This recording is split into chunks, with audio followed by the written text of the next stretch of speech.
Welcome everybody back to Nanaba's Kitchen. I have a crowd-pleasing meal on the menu today. I'm punching kakra or goat light soup, guys.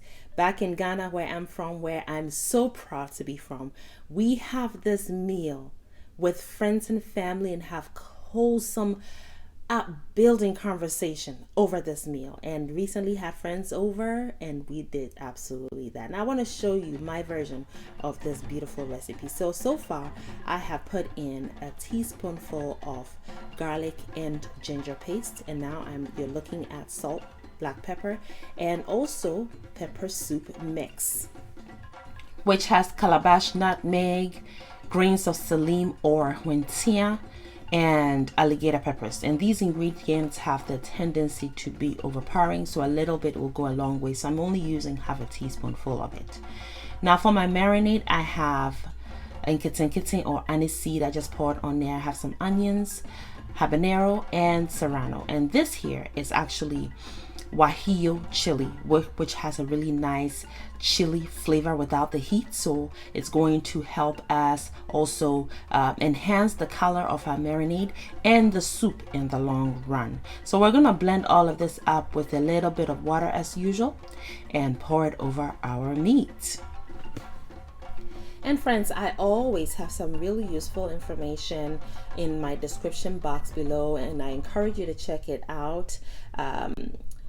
If you're trying to replicate my recipes, there's where to find a bulk of the information you need to do so.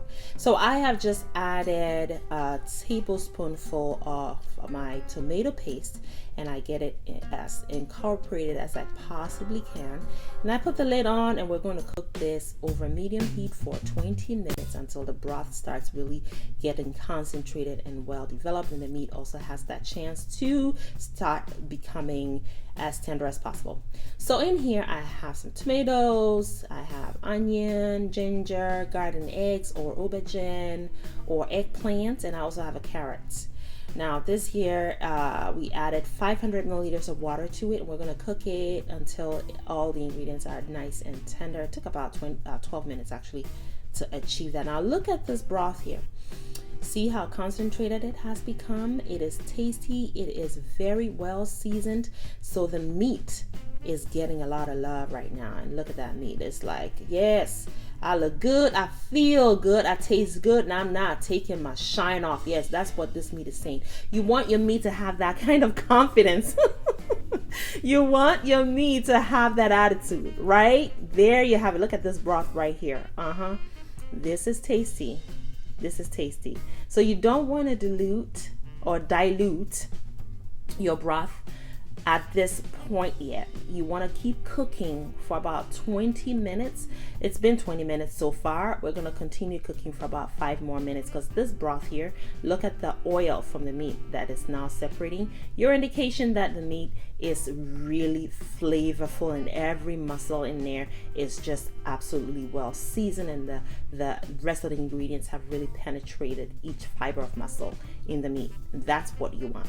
So like I said, it's been 12 minutes and this is now ready to be blended. So I fetch all the ingredients, all the vegetables out and blend with cold water just so we can get things moving along. And then I add 200 milliliters of water to it, and actually used my colander to sift this. I don't need all that roughage in this preparation, because we want the soup to be as light and as smooth as possible. So I've added 500 more milliliters of water to it, and I used the hot water that I boiled the ingredients with. So that goes in. Now I still have some flavor in there, so I'm gonna go ahead and use 500 more milliliters of warm water to sift the rest and pour it into the soup, and the soup will be perfectly light, just as light soup is supposed to be. It is not called light soup for no reason. Nigerians call this pepper soup. Well, this is my rendition of pepper soup, light soup, goat meat, light soup. So there you have it. It's beautiful and it's brothy, just as it's supposed to be. You let it cook for about 30 more minutes until the meat is falling off of the bone. It's beautiful and tender, and it has a great texture. So it's still over medium heat, and look at that. I'm going to add some fresh okra to this, and we're going to serve this with some fufu, guys. Now this fufu I prepared with cassava and cocoa amankani or taro root, so it's amankani fufu, yes. And I served this soup over it, and it was just gorgeous. And my friends and I and my family, like I said, we had some wholesome conversation. There was a lot of laughter and happiness. It was just beautiful, and it just brought me back home. You know what I'm saying? Yes. So you guys make sure that you check my fufu video out. I have the link below. It will also pair well with my cassava and plantain fufu. That is also linked below. Thank you all so much for showing up today. Make sure you subscribe if you haven't already done so, and turn that notification bell on for my next one. Make it a great day and have fun, especially in that kitchen. And I will see you soon on my next one. Bye bye.